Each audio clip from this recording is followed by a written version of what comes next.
Cinema துறையில தன்னோட அழகாலையும் நடிப்பாலையும் பல பேரை கவர்ந்து வளரும் நடிகையா இருந்தவங்க தான் சௌந்தர்யா. ஆனா இப்போ அவங்க நம்ம கூட இல்ல. ஆனாலும் அவங்கள நினைவுபடுத்தக்கூடிய வகையில அவங்கள பத்தின சில தகவல்களை தான் இந்த வீடியோல நாம பார்க்க போறோம். வீடியோவை ஃபுல்லா பார்க்கறதுக்கு முன்னாடி நம்ம சேனலுக்கு சப்ஸ்கிரைப் பண்ணாதவங்க உடனே போய் சப்ஸ்கிரைப் பண்ணிடுங்க.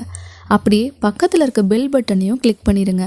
அப்போதான் நம்ம சேனல்ல போடுற வீடியோவை உடனே உங்களால பார்க்க முடியும். நான் சோபனா, நீங்க பார்த்துட்டு இருக்கிறது சீரியோ பிளஸ்.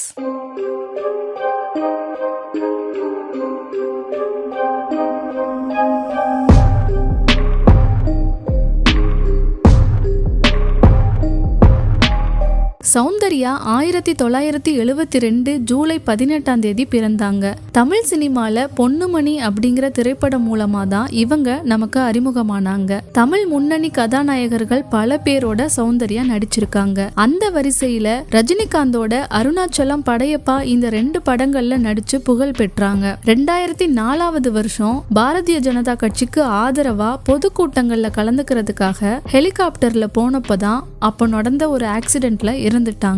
அது மட்டும் இல்ல, இவங்க இறந்தப்போ பிரெக்னண்டா வேற இருந்தாங்களாம். இவங்க தமிழ், தெலுங்கு, கன்னடம், மலையாளம் இப்படி பல மொழிகள்லயும் 100க்கும் மேற்பட்ட திரைப்படங்கள்ல நடிச்சிருக்காங்க.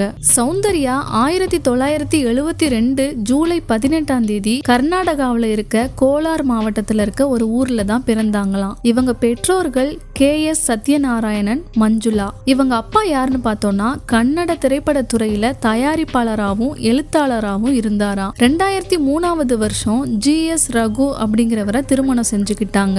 இவரு சௌந்தர்யாவோட அம்மா வழியில சொந்தக்காரராம். இவர் ஒரு சாஃப்ட்வேர் இன்ஜினியரா.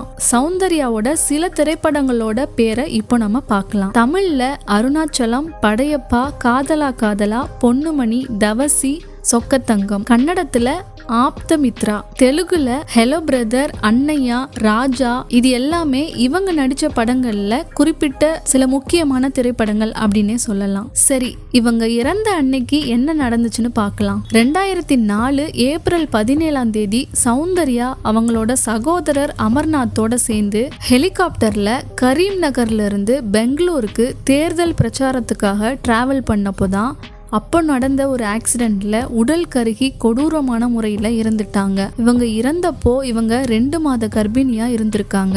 இவங்க போன ஹெலிகாப்டர் எதுன்னு பார்த்தோம்னா அக்னி ஏர் ஸ்போர்ட்ஸுக்கு சொந்தமான செஸ்னா 180. இது காலையில 11:05 ஸ்டார்ட் ஆகி மேற்கு நோக்கி திரும்பி இருக்கு. 100 அடி உயரத்தை மட்டுமே அடைஞ்ச இந்த ஹெலிகாப்டர் வேளாண் அறிவியல் பல்கலைக்கழகத்தோட காந்தி கிருஷி விஜயன் கேந்திராவோட வளாகத்துல ஆக்சிடென்ட் ஆகிருச்சு. அந்த யூனிவர்சிட்டியில சோதனை துறையில வேலை பார்த்துட்டு வந்த PN கணபதி அப்படிங்கிறவர் தான் இந்த ஆக்சிடென்ட் ஆனதை பார்த்துட்டு மற்றவங்களுக்கு தெரியப்படுத்தியிருக்காரு. அது மட்டும் இல்ல, இவர் வேகமா போய் ஆக்சிடென்ட் ஆன அந்த இடத்துல ஹெலிகாப்டரை ஆப்ரேட் பண்ணிட்டு வந்தவங்களை காப்பாத்துறதுக்கும் ட்ரை பண்ணியிருக்காரு. சினிமா துறையிலையும் அரசியல்லையும் வளர்ந்துட்டு வந்த நடிகை சௌந்தர்யா இவ்வளவு சீக்கிரமா விபத்துல சிக்கி துரதிர்ஷ்டவசமா இறந்து போனது கண்டிப்பா நம்ம எல்லாருக்குமே ஒரு பெரிய இழப்பு தான். என்ன பாக்குறீங்க? சப்ஸ்கிரைப் பண்ணாம வீடியோ பாக்குறீங்களா? இப்ப சப்ஸ்கிரைப் பண்ணுங்க, பெல் சிம்பல் அமுக்குங்க. ஆமா, அமுக்கா பாத்தீங்கன்னா வச்சுக்கோங்களேன், வீட்டுல கொளுத்தி போட்டுருவேன். இந்த வீடியோ உங்களுக்கு பிடிச்சிருந்தா உடனே லைக் பண்ணுங்க, ஷேர் பண்ணுங்க.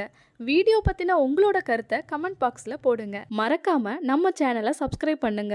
அப்படியே பக்கத்துல இருக்க பெல் ஐக்கானையும் கிளிக் பண்ணிடுங்க. தேங்க்யூ.